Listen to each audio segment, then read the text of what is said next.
Hey guys, कैसे हो सभी। आई होप आप सभी मस्त और स्वस्थ होंगे। दिल्ली, जिसका जीवी रोड जो रौनक से भरा होता है और यहाँ के लोग अक्सर खुशियों को महसूस करते हैं, लेकिन उसके साथ साथ एक अनकहा डर भी महसूस करते हैं। एक ऐसा डर जो उन्हें पूरी रात अक्सर सोने नहीं देता। सो आज की हमारे पास कहानी है दिल्ली के जीवी रोड पर रहने वाली सोनाली नाम की एक लड़की की।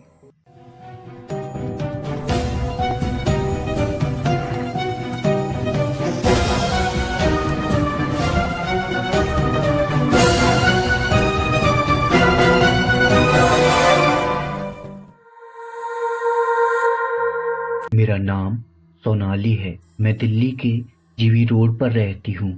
बहुत से लोग इस जगह को जानते हैं, लेकिन कोई भी आज तक इसके अंधेरे राजों को नहीं समझ सका। मैं यहाँ पिछले 3 साल से एक कंपनी में काम कर रही थी, लेकिन जो मैंने यहाँ देखा वो किसी के भी रोंगटे खड़े कर सकता है। मैं जब पहली बार दिल्ली आई थी तब मेरे सपने बहुत बड़े थे। मुझे एक अच्छी नौकरी चाहिए थी, एक अच्छी जिंदगी चाहिए थी, लेकिन मेरी किस्मत मुझे जीवी रोड पर ले आई और मुझे यहाँ एक छोटी सी कंपनी में काम मिल गया। यह इलाका अपने डरावने किस्सों के लिए काफ़ी बदनाम था और मैंने इसी जीवी रोड पर एक किराए पर पीजी लिया था, जिसका कमरा काफ़ी ज़्यादा सुमसाम था। रात के समय जब मैं अपने कमरे में होती तो मुझे उस कमरे में अजीब अजीब सी आवाज़ें सुनाई देती। किसी के चलने की आवाज़, किसी के फुसफुसाने की आवाज़, कभी कभी तो मुझे रोने की आवाज़ें भी सुनाई देती। पहले मैंने सोचा ये मेरा भ्रम है, लेकिन धीरे धीरे हकीकत सामने आने लगी। एक रात जब मैं अपने ऑफिस से घर लौट रही थी तो जीवी रोड की सुनसान गली में मुझे एक औरत दिखी। उसने लाल साड़ी पहनी हुई थी और उसके बाल खुले थे। मैं उसकी तरफ बढ़ी, लेकिन जैसे ही मैं करीब पहुंची वो गायब हो गई। यह सब देखकर मुझे काफी अजीब लगा, लेकिन मैं डर को नजरअंदाज कर आगे बढ़ गई। जब मैं अपने कमरे में पहुंची तो लगा जैसे कोई मेरे पीछे पीछे आया हो। जैसे ही मैंने अपना दरवाजा बंद किया, लेकिन तभी खिड़की के शीशे पर किसी के हाथों के निशान उभर आए और यह सब देखकर मैं काफी ज्यादा डर गई थी और मुझे उस रात अपने कमरे में नींद भी नहीं आई थी और वह पूरी रात मैंने जागकर ही गुजारी। अगले दिन मैंने ऑफिस में अपनी दोस्त सिम्मी को इस बारे में बताया। उसने मेरी बात सुनकर कहा, तूने सोनाली का नाम सुना है? मैंने कहा, कौन सोनाली?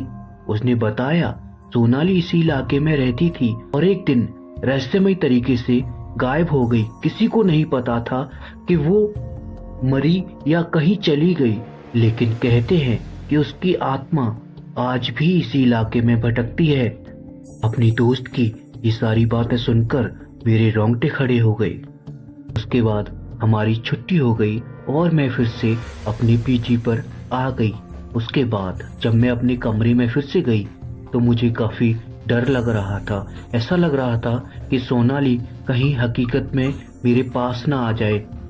मैंने डरते डरते सारा काम किया, खाना बनाया और थोड़ा बहुत खाना खाकर जैसे ही मैं अपने कमरे में अपने बिस्तर पर लेटी तो मुझे अभी तो सब कुछ नॉर्मल लग रहा था, क्योंकि मैंने अपने रूम की लाइट्स वगैरह जला रखी थी, लेकिन मुझे लाइट्स वगैरह जलाकर नींद नहीं आती थी। तो फाइनली मैंने अपने रूम की लाइट्स वगैरह ऑफ कर दी। अचानक मुझे लगा कि कोई मेरे पलंग के नीचे फुसफुसा रहा है, सोनाली, सोनाली, कुछ इस तरह से। मैंने टॉर्च जलाई और नीचे देखा, लेकिन वहां कुछ नहीं था। जैसे ही मैं वापस सीधी हुई मुझे लगा कि कोई मेरे कान के पास सांस ले रहा है, कुछ इस तरह से। मैं चीख पड़ी और कमरे से बाहर भाग गई, लेकिन बाहर कोई नहीं था, बस गहरी डरावनी खामोशी मुझे काफी डरा रही थी। अगली रात मैंने तय कर लिया, मैं इस डर से भागूंगी नहीं। मैंने अपने कमरे में एक कैमरा लगवाया और बस रिकॉर्डिंग शुरू कर दी। और फिर एक नई रात आई। अचानक से रात के 2 बजे मेरी आंख खुद ब खुद खुल गई। मैंने कैमरे में देखा कि वहां कोई खड़ा था, एक औरत लाल साड़ी में, वही जो मैंने सड़क पर देखी थी। तू कौन है? मैंने हिम्मत करके पूछा। उसने धीरे से कहा, मैं सोनाली हूँ, तुम मेरे कमरे में रह रही हो। जब मैंने उस चुड़ैल की ये बात सुनी तो मेरे हाथ पैर ठंडे पड़ गए। अगले ही पल वो वहां से गायब हो गई, लेकिन मेरे कैमरे में वो साफ साफ दिख रही थी। यह सब देख मैं काफी डर गई थी और मैं बेहोश होकर वहीं पर गिर गई थी। जब एक नई सुबह मेरी आंख खुली और मैंने अपने कैमरे की फुटेज चेक की तो उसमें कुछ भी नहीं निकला था। ऐसा लग रहा था कि या तो सब कुछ डिलीट है या फिर वो कोई सपना था या मेरा वहम था।